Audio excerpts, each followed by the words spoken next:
Hello, happy Tuesday. I paused for a second. I thought it was Monday. It is definitely Tuesday.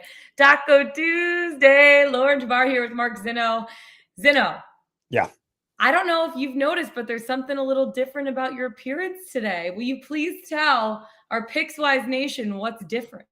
Well, I got into the technology phase here and played electrician, installed a new lighting system in the home studio. So now the dimmer has made me brighter and I am so much more attractive than I was yesterday. Which I don't even Well, know how that's possible, Zinno. I exactly. mean, come on. You're just trying to give the people what they want, what they need. I know. So you love to see it. Mark Zinno, now a little brighter because his lights are dimmer. So, Yes. There we it's go. welcome into Pickswise. Happy Tuesday. I hope everyone's having a great day so far. Today, lots to talk about. There's quite a big slate. There's only 6 games going on in the NBA tonight, but I will say lots of topics, that we need to get into with the NBA because there's only about 22 games left in the regular season. Things are heating up. And things are transpiring a little differently than maybe we thought they would at the beginning of the season. Then we have Jim Root coming on, breaking down college basketball. So many intense games going on tonight. We're going to break them all down for you. NHL Ice Picks also. Some good games going on the ice tonight. We have some picks for you there. Then we can't end without our Pickswise 3-star play of the day and our best bets of the day. So let's get right into it, starting with NBA.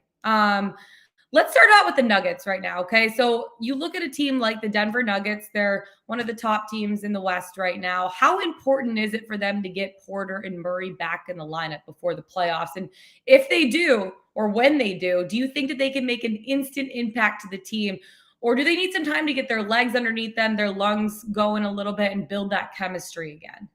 Well, I don't know if it's about chemistry. These guys have all played together before, so it Yeah. should be fairly seamless about them getting back in. But what does it mean for the Denver Nuggets? Jamal Murray with a great mid-range jump shot. Michael Porter Jr. can absolutely knock down threes. I mean, this will space out the floor for Nikola Jokic and just make him that much more of an effective player than he already is. And I think that's the big thing for Denver that really could elevate them. Now, is it enough to actually push them into the top 3 in the conversation as far as seeding is concerned? In the Western Conference, maybe they would need some help. They need some teams to falter. They're not like that far out of it from a standing standpoint, but they just got a lot of games to make up to get into the 2 or the 3 line in the Western Conference. So I think these guys are going to be critical to the Nuggets' success. If they get them back, this easily could be a Western Conference Finals team, depending on the draw that they get and where they end up. Because if they end up on the 3 line and it's Golden State that's there and maybe Memphis ends up knocking off a team like Phoenix somehow into the Western Conference Finals. I mean, it shouldn't – I don't think a Memphis-Denver Western Conference Final would be completely shocking. A little bit surprising, but I could see it going down that way if, Denver really picks it up here when they get the additions of Murray and Porter back. Another team that you mentioned there is the Memphis Grizzlies. And Ja Morant has been playing lights out. Last night, he dropped 52 points. The night before that, he dropped 46 points. He is leading this team. And I was actually watching Get Up. I don't know if it was yesterday or the day before. But bold prediction that they had was that the Memphis Grizzlies are going to win the Western Conference. And the Memphis Grizzlies are going to win the NBA Finals this season. And it's crazy. Right now, they're sitting at number 3 in the West. Ja Morant playing lights out. 2 questions for you. Could you see Memphis being maybe one of those teams that no one expected at the beginning of the season to be, that top team in the West come the NBA Finals? Could they win the Western Conference? And then I'm going to follow up with a Ja Morant question too. I will say yes, only in the same vein that I watched Joe Burrow and the Cincinnati Bengals make it to the Super Bowl. It wouldn't be shocking to see Ja Morant and the Memphis Grizzlies knock off the Phoenix Suns, knock off the Golden State Warriors, whoever they end up facing in the Western Conference Finals to get to the NBA Finals. Now, winning the NBA title is a whole different thing. And if you take Memphis and put them up against a team like Milwaukee, I'm going to hammer Milwaukee in probably 5 or 6 games because I think they're just better. But still, this is a young team. And sometimes young teams, Lauren, they don't know that they're not supposed to be good enough to win it yet, right? Like they just go out there and play with sort of house money and Yes. that, hey, there's no pressure on us. It's all the pressure's on the other guys because the pressure is on Golden State. The pressure certainly is on Phoenix for the second year in a row being at the top of the conference to actually get to the NBA Finals. So a team like Memphis can really just play young and relaxed and fun. And they go out there and they're led by a kid who can do everything on the court that you want him to do. I mean, that buzzer beater they had was just absolutely insane. And with 0.4 seconds left, do you know the core strength that takes to jump in the air, catch the ball, and shoot it without your feet touching the ground? His core strength is like, I mean, that's literally all core. That is all core. It's wild. It was all insanity because there's no reason from a standpoint of physics that shot should have went in, but it does. And so, you know, you see those kind of things. He can do it all. He certainly can carry this team. So I agree. I think it's not a crazy notion to think that Memphis could win the West. Yeah, you spoke of the Milwaukee Bucks. Giannis Antetokounmpo right now plus 500 to win MVP. That's the third top. It's Joel Embiid, Nikola Jokic, Giannis, DeMar DeRozan, and then John Morant at 13-1 odds right now. Could he be a good outside pick to possibly win the MVP because he is playing at MVP caliber right now? Do you think he could catch a guy like Joel Embiid, who's been lights out this season, or Giannis really too?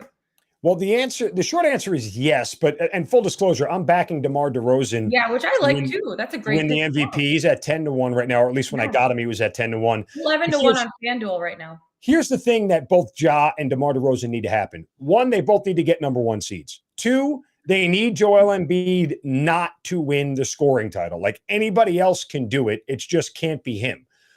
Because the second, fourth doesn't matter. Either you won a scoring title or you didn't. Yeah. So when you talk about putting it in your MVP sort of resume, the scoring title absolutely matters. So if you're second or third versus, if the Sixers finish third in the conference and Joel Embiid finishes second in scoring, those are really good things. But, if DeMar DeRozan finishes first in scoring and first in the East, he's getting the MVP vote. Yeah. He should get the MVP votes over Joel Embiid, especially since he got a lift from James Harden for the last 20 games. That's not something that DeMar DeRozan had. And the same thing for John Morant. If somehow they can overtake the West and get the number one seed, and John Morant is, it's second or third in the league in scoring. I think right now he's fifth or sixth, somewhere in that range.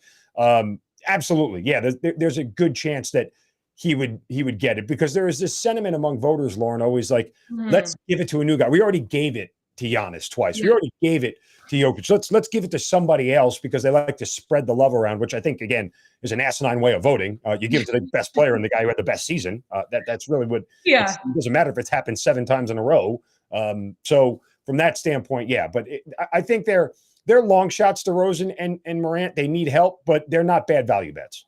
You say that Memphis needs to be that number one seed. Well, a team that's going to be hard to overtake is the Suns right now, sitting at 49-12. They're number one in the West. How have you seen their team evolve since their finals run last season? Because they've been absolutely on fire this season. I mean, look, they do it all on the offensive end. I mean, this is such a complete team offensively. They are incredibly hard to defend. They have great shooting outside. Clearly, they have an inside presence. So they do it all. Devin Booker is just such a talented young player. He gives such energy to that offense. Chris Paul is the savvy veteran who clearly understands what to do with the basketball and how to make guys successful, how to put them into positions to succeed.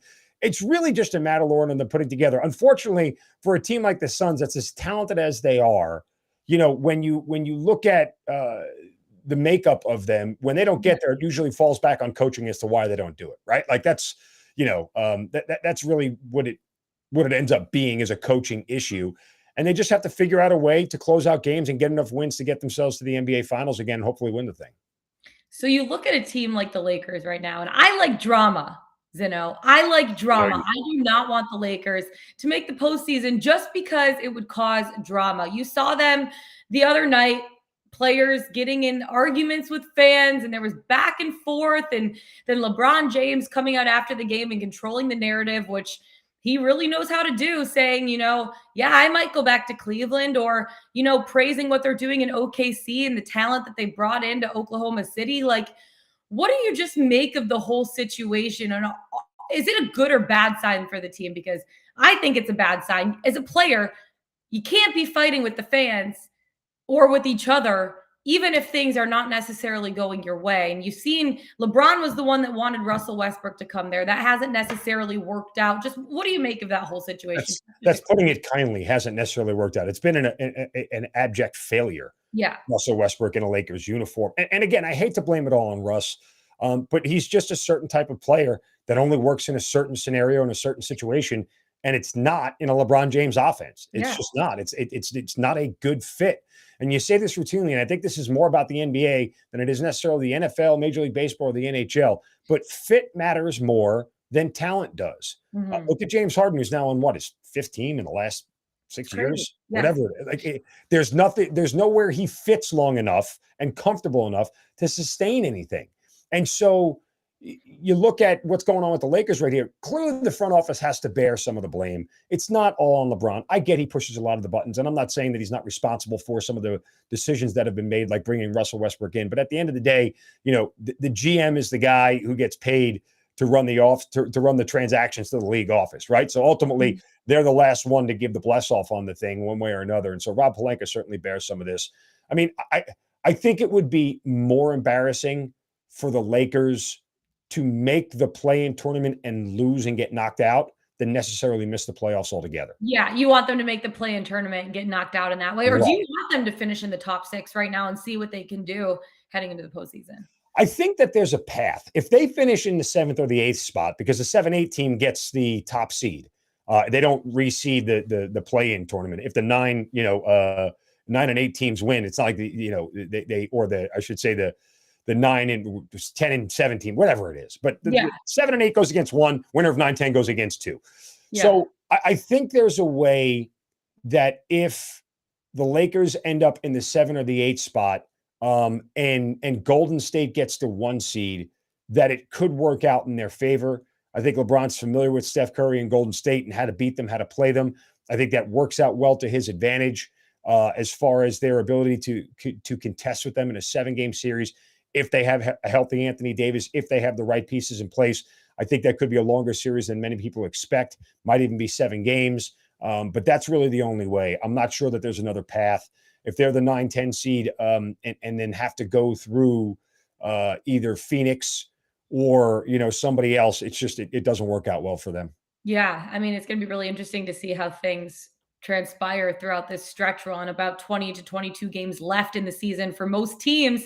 Another stretch run that we're going to talk about, because today, Zeno, is officially March 1st, which means March Madness is right around the corner. Let's bring in Jim Root, college basketball analyst of the 3manweave.com and the Field of 68 podcast, because there's so much going on right now with college basketball. And Jim, the madness already started this past weekend. 1 through 6 and 9 all lost this weekend. I mean, just what did you make of the weekend in general?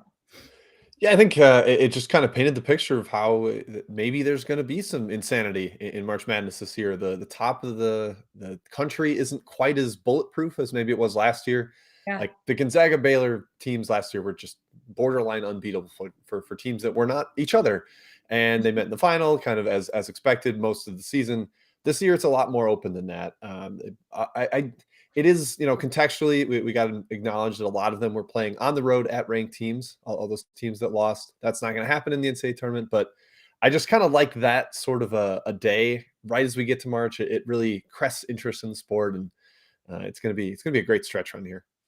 I know. I'm really looking forward to it. Okay. So as we are inching towards March Madness, the first day is what? The 17th, which is also St. Patrick's Day. That's going to be a really fun day. Are there any teams within the top 10 right now that you see struggling and having an early exit right now in the tournament? So using the AP poll for top 10, I think there's 2 pretty solid candidates just based on historical precedent. Number 8, Purdue, and number 9, Providence. And here's why. Purdue's defensive metrics are terrible. They're outside the top 100 in Ken Palm's rankings. They're not far from there in Bart Torvik. And teams that follow that trend line historically lose early. Iowa last year, my Missouri Tigers back in 2012, they're the top offense in the 120th defense, and they lost in the first round. If you can't get stops, you're vulnerable. Yeah. If you can only win one way, you're vulnerable. Ohio State last year, the 2 seed, they were number 3 in offense, number 80 in defense, and they went down to Oral Roberts in the first round. So I think that leaves them a little bit vulnerable. And then Providence, You look back at some of the teams like them that have repeatedly won close games and their predictive metrics trail behind. And it's a lot of losing in the first round, losing in the second round. It's really hard to advance that way too. Interestingly enough, like the one team that defies both the win a lot of close games and the have a bad defense prerogative is the 2015 Notre Dame team. They went to the Elite Eight. They Go were Irish. Yeah, there you go. 3-pointer away from knocking off that undefeated Kentucky team. So like you can advance, you certainly can with the model those teams have, but the past seems to indicate that those would be the most vulnerable of the top teams. Jim, I can't believe you left out the Auburn Tigers, who really can't seem to play on the road and with any other basketball, apparently, than a Wilson basketball. Have you seen this whole phenomenon? I have not seen a little volleyball from Castaway with the straw hair. Wilson.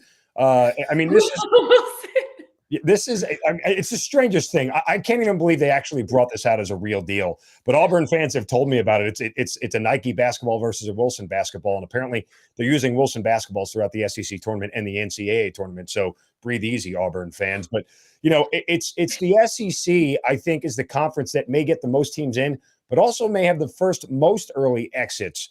Because there are some flawed teams in the SEC, Auburn being one of them. I think Kentucky may be the most complete team. I think Tennessee as well is probably more complete than we're giving them credit for. But still, is that a conference you think that could end up going flat in the tournament? I think maybe in a larger, like kind of like a lot of teams could fall flat. But like you said, Kentucky, I think is really, really good, especially if they're healthy. And they at least got Ty Washington and Severe Wheeler back on the court. I wouldn't say they looked 100% quite yet, but yeah, when they're all out there, they're probably a top 2 team and maybe not 2. So the Wildcats are in good shape. Tennessee, I think there's like a general Rick Barnes skepticism because he hasn't had a ton of postseason success since TJ Ford was at Texas. So that's kind of undercutting it. Like a lot, they're basically the same as Texas Tech. And Texas Tech's like getting a ton of love in terms of like, oh, Final Four sleeper. They could make a dark horse run to the title. And Tennessee is just basically getting the cold shoulder for most people. So I think that's a valid point. But going down the line in that conference, there certainly are some flawed teams. I don't want to say they're going to be like the Big Ten last year and have 8 teams in and only one make the Sweet 16, but it's possible. Yeah. Speaking of conferences and conference tournaments, they're almost here. Ohio Valley and Missouri Valley conference tournaments right around the corner. Who is your favorite pick right now in this moment to win each tournament? Oh man, the Double Valley. I love it. Ohio Valley, Murray State is a huge favorite. I think they're like minus 195, minus 200-ish to win the tournament. They only have to win 2 games. They have a bye into the semifinals already. And they didn't lose a single regular season game in this conference. They blew out the 2 seed by 25 both times. So I think Murray's probably going to win that easily. The only value bet would maybe be Moorhead on the other side of the bracket because they frustrated Murray a couple times. I think they're like 8-1. So I think those two probably meet in the title, and Murray's just too good at that point. The Arch Madness in the Missouri Valley is really interesting. It's one of my favorite events, neutral site. Every single fan base travels really well there, and St. Louis just becomes like this hotbed of college basketball for a weekend. And it's early. It's the weekend before Selection Sunday, so it gets us going. Loyola's the favorite, but their path is really tough. They're the 4 seed because they went 2-4 against the other top 3 teams. So they play Bradley, who they lost to once this year. Then they have to play Northern Iowa, the 1 seed, who they just lost to. And then the title game, they'll probably have to play Missouri State or Drake, who they've lost to once each already. I don't like their odds at all. I think where they're at like plus 160, that is not a good price for the path they have to travel. I would lean towards somebody on the other half of that bracket, either Drake or Missouri State. I think one of those teams could get to the final, and Missouri State has the best scorer in the league. So somebody on that side of the bracket I think is worth looking at. Maybe I trust Drake's coaching a little more, but Missouri State has more talent. Mm-hmm. Jim, when you look at some of those mid-major powerhouses, the Murray States and everybody else and Dayton and whatnot, these teams that have been working around the top 25 for a better part of the year, have a very good tournament resume. If they get tripped up and don't win their conference tournament, that's bursting the bubble for some other teams because they will go and the conference tournament winner gets an automatic qualifier bid. Who are some of those mid-major teams that you think could lose their conference tournaments? I know you just talked about a few of them. Are there any others out there that could be bubble bursters for some of those big Power 5 programs on the bubble? Yeah, I think Murray State's the big one. Loyal, it sounds like might be outside looking in at this point. They kind of lost a couple games towards the end. A couple of bracketologists I respect said they think they have to win that league tournament. The A10 is one worth looking at. Davidson is probably in if they don't win the A10 tournament, so it could potentially be a bid stealer there. The Mountain West has a bunch of teams likely to get in, but there's a couple, Fresno State, UNLV, that have the capability of making a run, and UNLV hosts the tournament, so they've got that little extra edge. If they win, that would be knocking another school out. And then the Pac-12, look what happened last year. Oregon State ran all the way to the title game. They went to the Elite Eight. It's wild. They won 3 games in the NCAA tournament last year. They've won 3 games all season this year. So there can be some weird things that happen in that Pac-12. That is one to keep an eye on if you're afraid of a bid stealer. Yeah, speaking of the Pac-12, there's a big game going on. Top 2 squads in the Pac-12. Arizona taking on USC right now. Arizona's laying 4.5. How do you see this game kind of playing out on the West Coast? Arizona's coming off the mountain road trip, which I think is difficult. Playing 2 straight games at elevation, I think, showed up in the second half of that Colorado game when they just got wiped off the floor. Yeah. I think they I play a will lot tell better you, from here. living in Denver for 3 years and, like, you go somewhere else for a week or 2, and then you come back to the altitude and you walk up a staircase, you're like, like sucking wind by the time you get to the top of the stairs. It is tough. I could not even imagine playing a game. Yeah, I lived there for a summer, and the first time I played pickup basketball, it's like, what is going on? I've never been this out of shape, but I know. now I It humbled probably you for sure. No, Arizona, I kind of like the matchup for them. They can match USC's size, and I just think they have better shot makers coming off a loss. I prefer the Wildcats there. I wouldn't lay 5 or more. I think that you want that key number 5. So I would prefer -4.5 if you can get it out there. It's not one of my strongest plays of the day, but if I'm looking at that game and I want some action late night, big Pac-12 game, I'd probably be on the Wildcats. What about you, Zeno? I'm going to go actually to the over in this spot. Now, I know both these teams have been 4-7 to the over their last 11, so it's not a great trend going forward. But Arizona is 6-4 to the over as a road favorite, and they're 7-4 to the over with at least 2 or 3 days rest. Now, prior to the Colorado loss, they scored at least 80 in 5 of their last 6, including 93 times as a team that shoots 49% from the field. And then you look at USC, they're over 70 in 4 of their last 6. They shoot 46% from the field. I think shots will be dropping tonight, and USC will try to set a fast pace. And if that's the case, that almost plays in Arizona's strength. But still, I'd like to see both of these teams get into the mid-70s. I think they can clear that 150.5.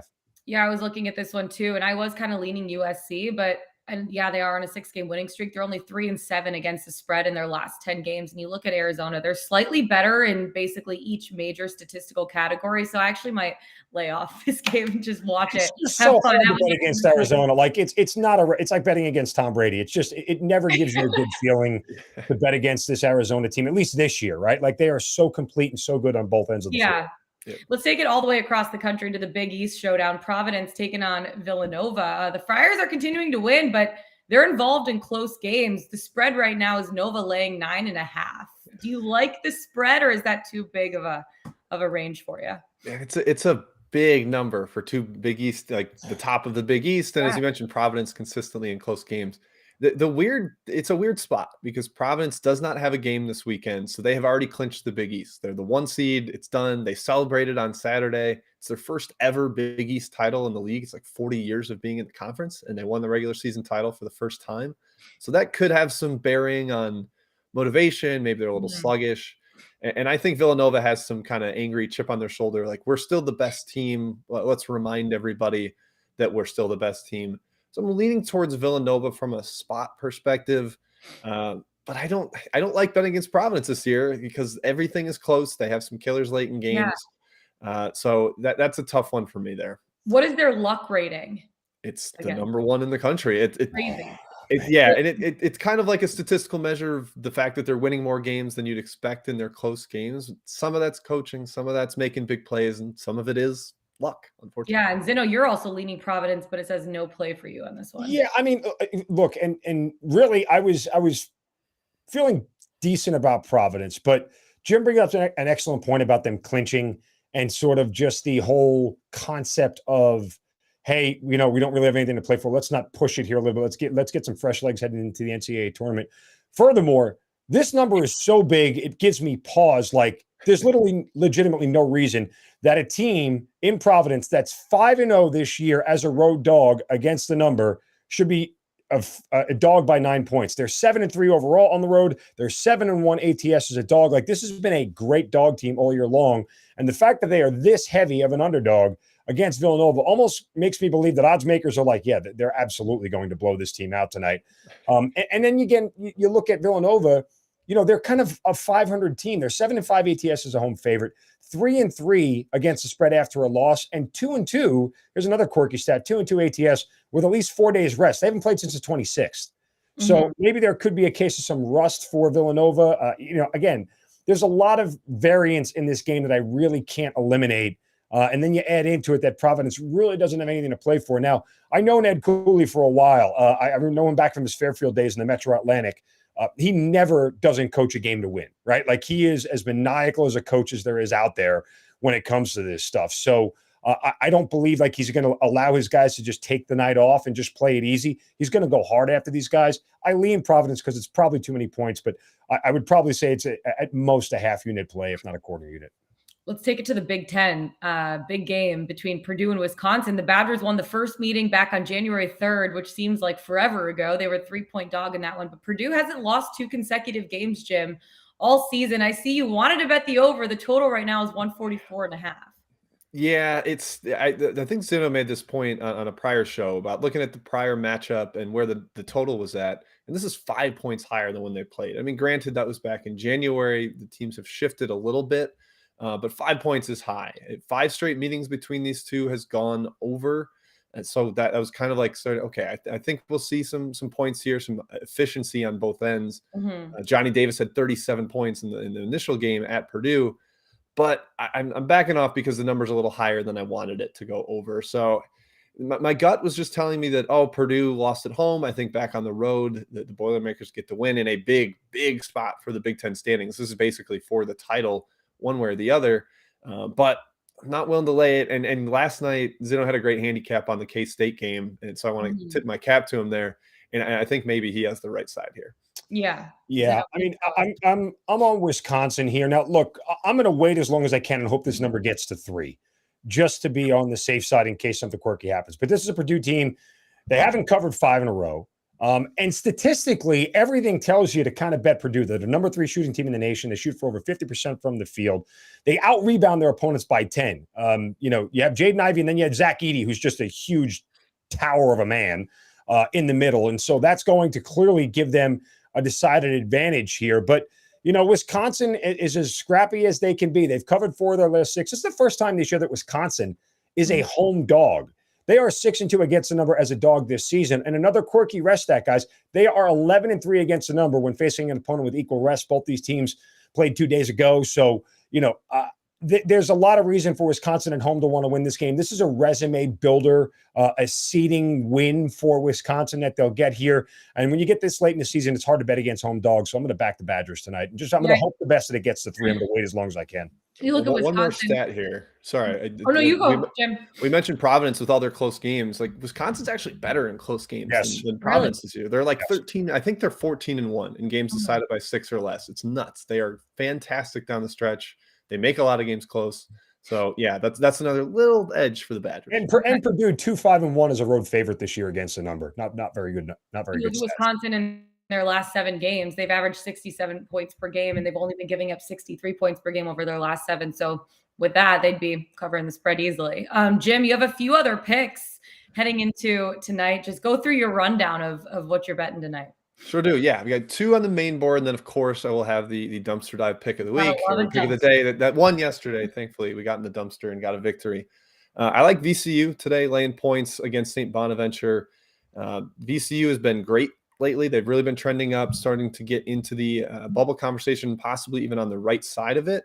And they've been blowing teams out. And St. Bonaventure has injury issues. They play 5 guys basically the entire game, or they try to. And Oshuni, their center, rolled an ankle last game. It sounds like he's going to try to give it a go, but it was bad. And I would be shocked if he's even close to 100% for this one, which means they have to play their bench, which they never do. I like VCU a lot there, laying 3.5, I believe is what it is. Late night, I got a dog, Nevada plus 10.5 at Boise State. I just saw Boise in person this weekend here at the Thomas and Mack Center at UNLV. They're good. They've got pieces. They're really athletic. They've got a couple Pac-12 transfers on the wing in Akot and Abu Kigab that are really athletic and tough to deal with. But I just think this number is too big. Nevada's price has been inflated by some injury games this year where guys were missing and they got blown out. They're a lot closer to full strength now, especially in the backcourt with Cambridge and Grant Sherfield. So 10.5 is just a little too high. Boise plays a lot of close games as well. And then finally, the dumpster pick, New Hampshire plus 2.5. This is the team I've kind of been fond of all year. Not a deep bench either, but they've got a big, like 6'6", 250-pound forward named Nick Guadarrama. I call him the Guada Daddy. He is a difficult matchup in this league. Just too big and too skilled for most opponents in that conference. And I'm not generally a fan of UMass Lowell, the team they're on the road against. They're short a player, Justin Faison. He missed the last game. So I think the New Hampshire gets a cover on the road there. Jim, we got a question in the chat for you about IUPUI. They're 23-point dogs to Oakland tonight. Apparently, they only have 5 healthy players. What's your handicap on IUPUI? Jared calls them ooey pooey. Yeah, well, ooey pooey is they're mercifully coming to the end of their season at this point. They've been playing with 6 guys for a month.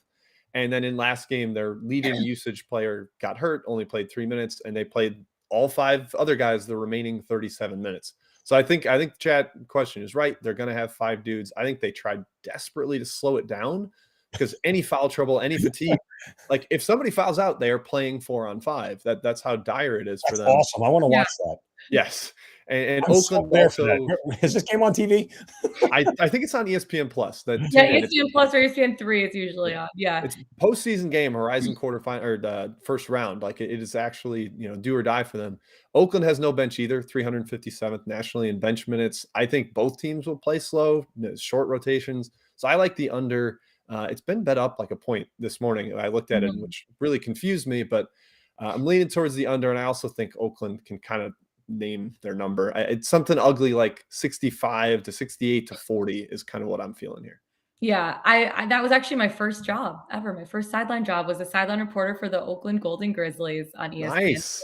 So did they have the court was like gray then still? Was it painted? It still is. Yeah, it's like this grayish black. It's super cool. And like working with Greg Campy and all those guys. So love Campy. Yeah, it was a fun experience for a couple of years. I was their sideline reporter for their season. So know the Horizon League well. One more game, Jim, I want to ask you about before we let you go. My alma mater. The Michigan Wolverines taking on their rival, Michigan State. Right now, Michigan's laying 5 at Chrysler Center. How do you feel about this game? The number was surprising to me. I view these teams more as equals, but I think it's kind of reflective of the spot and how desperate Michigan needs to be. Yeah. They've got 2 tough games left, the Thursday, Saturday run-in. If they go 0-3, they're basically eliminated from the tournament. They'd be 15-15 overall, and it's tough to get an at-large bid. They'd have to go on a big run in the Big Ten tournament. And the last 2 games are pretty tough. So I think this is the one they desperately need to win. I think they kind of play like it. I see this one a little bit like the Rutgers home game last week where they're 4.5-ish point favorite, kind of must win, and they ended up winning by 10 or so.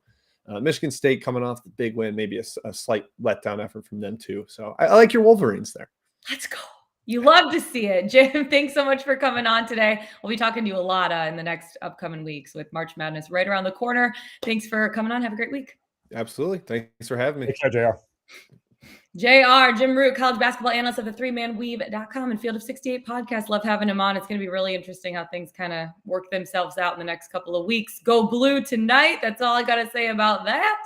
Okay, let's head to the ice. NHL. Quite a few games on the slate. I'll let you go first, Zeno. We're on some of the similar games, just betting them a little differently. Tell me about the New Jersey Columbus Blue Jackets. Yeah, you know how I love my first period overs. They've been good to me all year long, so I'm going to stay on them as best I can. But I'm going to put a little 2-game parlay together for you guys. New Jersey Columbus first period over alongside the Calgary Minnesota first period over.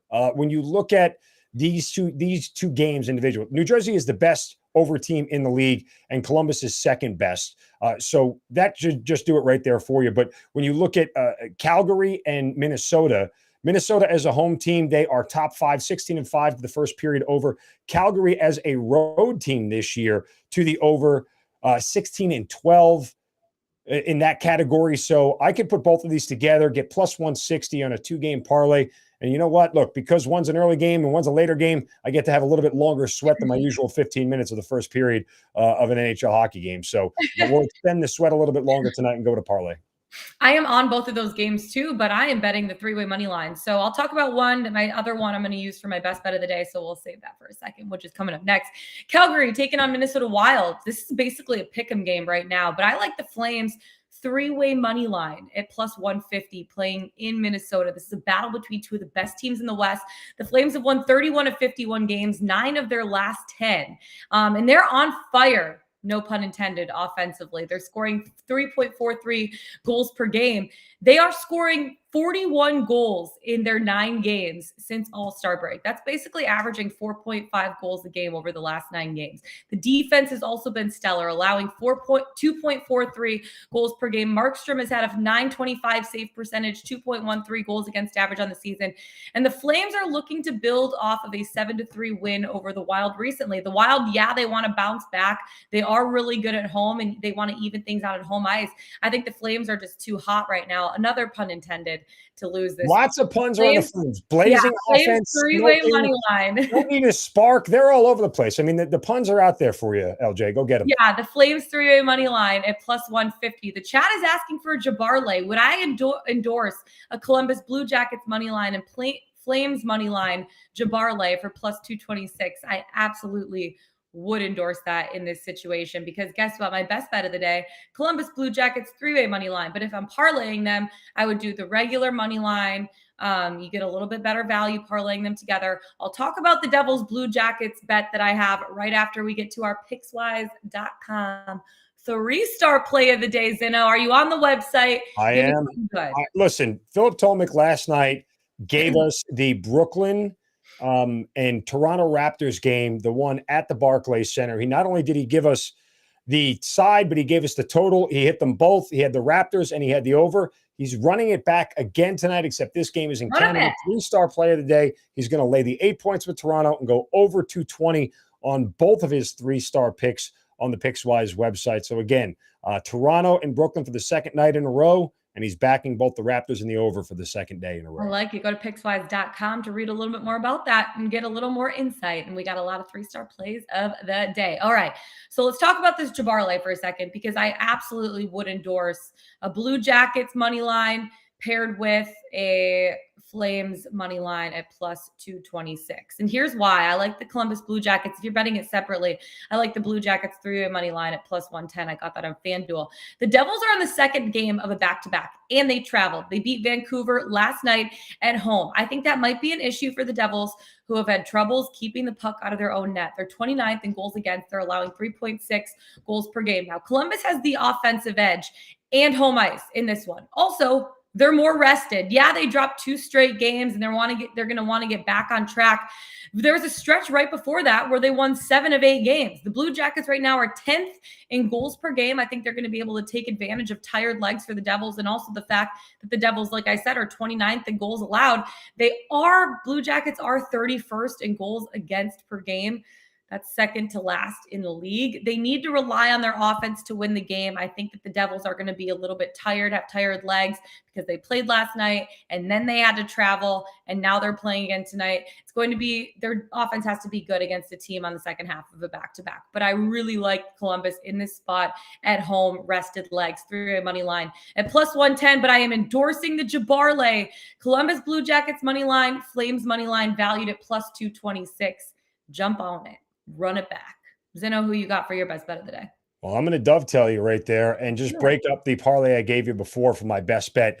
The New Jersey Devils, Columbus Blue Jackets first period over at a hefty price at minus 180, and I don't even mind it. New Jersey is the best first period over team in the league at 34-18. Columbus, second best, 65% of the time they're hitting the first period over. The Devils on a 24-3 run of first period overs. Second best team on the road to first period overs at 19-7. Columbus, coincidentally, best first period over team at home at 19-7. You talk about both these bad defenses. Just give me a ton of goals and give them to me early. Let's take the Blue Jackets and Devils first period over for my play of the day. Give me goals early. Give me goals often. All right. That's all we got to ask for tonight. That's it for us today. Find us on the Pickswise YouTube channel. Go to pickswise.com. Follow us on Twitter. Mark Zeno. I'm Lauren Jabara. Best of luck tonight, you guys. We'll see you tomorrow. Let's get it. Let's bet it.